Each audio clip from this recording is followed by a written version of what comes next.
तो इस वीडियो के अंदर मैं डिस्क्लोज करूंगा 3 एक्सेप्शनल वेज जिसको आप यूज करके काफ़ी कम दिनों के अंदर इंग्लिश को लर्न कर सकेंगे, वो भी एडवांस लेवल में। ओके, और वीडियो के एंड में मैं आपको दूंगा ultimate secret behind learning English, जो काफ़ी इंप्रेसिव है, जिसको लर्न करके सेम तरह से आप एडवांस लेवल की इंग्लिश सीखेंगे। ओके, बट ये अल्टीमेट सीक्रेट है। सो इस वीडियो को मैं पॉइंट बाय पॉइंट डिस्क्राइब करूंगा काफ़ी अच्छे से, ताकि आपको ये वीडियो आसानी से समझ में आए। ओके, सो फर्स्ट पॉइंट जो है, जो आपको करना है beginning time of learning English. जब आप बिगिनर हैं, जब इंग्लिश को आप जस्ट लर्निंग शुरू ही किया है, तो आपको ये पॉइंट ध्यान पे रखना है, जो कि है फाइंडिंग आउट डीप रीजन और deep desire towards learning English language. So आपको क्या करना है, आपको फाइंड आउट करना है कि आपका ये इंग्लिश लर्न करने के पीछे क्या रीज़न्स है, क्या वजह है कि आप इंग्लिश लर्न कर रहे हो, क्यों आप इंग्लिश लर्न कर रहे हो, वो आपको फाइंड आउट करना है। आप ऐसे इंग्लिश जस्ट ऐसे ही रैंडमली जाके नहीं सीख सकोगे। ओके, सो आपको फाइंड आउट करना है कि क्या रीज़न है, इससे क्या हेल्प होता है कि आपका ब्रेन डिटरमाइंड हो जाता है उस चीज़ पे।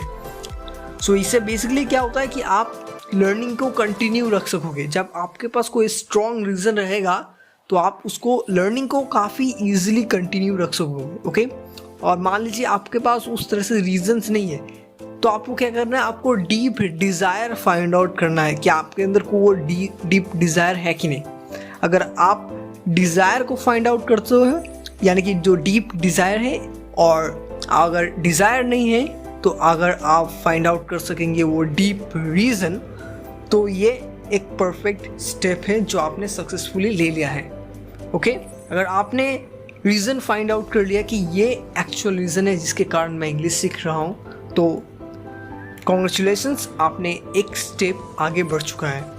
ओके, सो नेक्स्ट जो है, सेकेंड जो स्टेप है, जो पॉइंट है जो आपको फॉलो करना है, वो है आपको एक इंग्लिश एनवायरनमेंट क्रिएट करना है। इंग्लिश लैंग्वेज के लिए है ही आपको एक इंग्लिश एनवायरनमेंट क्रिएट करना है। ओके, सो अब इसका मतलब क्या हो गया कि आपको जो म्यूज़िक सुनते हो, आप हिंदी में सुनते होंगे या आपका जो भी लोकल लैंग्वेज होगा उस पर सुनते होंगे, तो आपको क्या करना है, आपसे वो एनवायरनमेंट को ही ट्रांसफॉर्म करना है। तो म्यूज़िक सुन रहे हो, उसको इंग्लिश में आपको सुनना है। आप कोई मूवी देख रहे हो, तो उसको भी आपको इंग्लिश में देखना है। ओके, और आप कोई डेली जो कॉन्वर्सेशन है आपकी, उसमें क्या करना है, आपको धीरे धीरे इंग्लिश को उसको इंक्लूड करना है। उसमें आपकी जो डेली कॉन्वर्सेशन है, उसमें आपको इंग्लिश लैंग्वेज को इंक्लूड करना है धीरे धीरे। हो गया कि आपको इंग्लिश राइटिंग भी करना है। आप कुछ भी राइट करते हो, तो उसमें आपको इंग्लिश राइटिंग को भी इंक्लूड करना है। तो उससे क्या होगी कि आपका एक इंग्लिश एनवायरनमेंट बन गया। अब जब इंग्लिश एनवायरनमेंट आपका बन जाता है, यानी कि आप म्यूज़िक भी इंग्लिश में सुन रहे हो, आप मूवी भी इंग्लिश में देख रहे हो, आप डेली कॉन्वर्सेशन में भी इंग्लिश को ऐड कर रहे हो, आप इंग्लिश में राइटिंग भी कर रहे हो, तो ओवरऑल जो ये एनवायरनमेंट बन गया, ये आपको काफ़ी एक्सटेंसिवली सपोर्ट करेगा इंग्लिश को लर्न करने में। तो समझ में आ रहा है।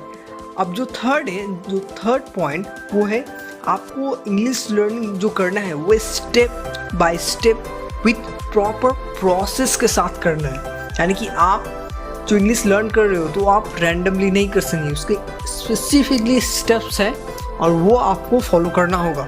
ओके, सो तो काफ़ी अच्छी बात है कि आप इंग्लिश स्टेप्स फॉलो कर रहे हो। अगर सच में आप स्टेप बाय स्टेप फॉलो करके ही इंग्लिश को लर्न कर रहे हो, तो अगेन कॉन्ग्रेचुलेशंस, ये काफ़ी बढ़िया बात है। और अगर आपको स्टेप्स मालूम भी नहीं है कि कौन सा स्टेप्स है, कैसे लर्न करना है, तो वीडियो के एंड में हमने एक वीडियो आपको दे देना है, और वीडियो के डिस्क्रिप्शन में एक लिंक मैंने आपको दे देना है, जिसको आप क्लिक करके इजीली आप वो वीडियो देख सकोगे, जिसको फॉलो करके आप स्टेप बाय स्टेप इंग्लिश को सीख सकेंगे।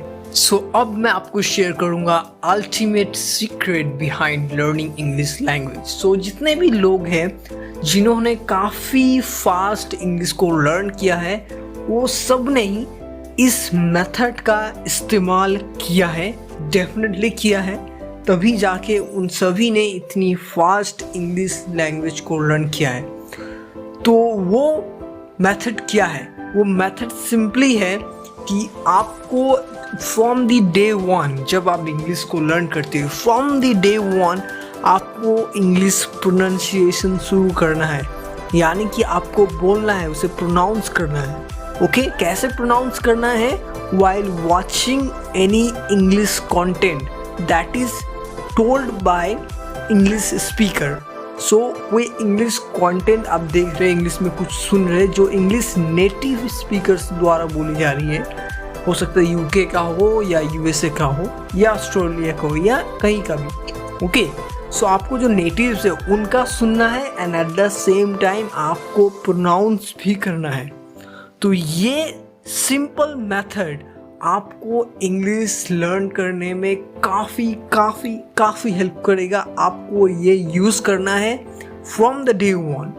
So thank you so much everyone for learning this lesson with me.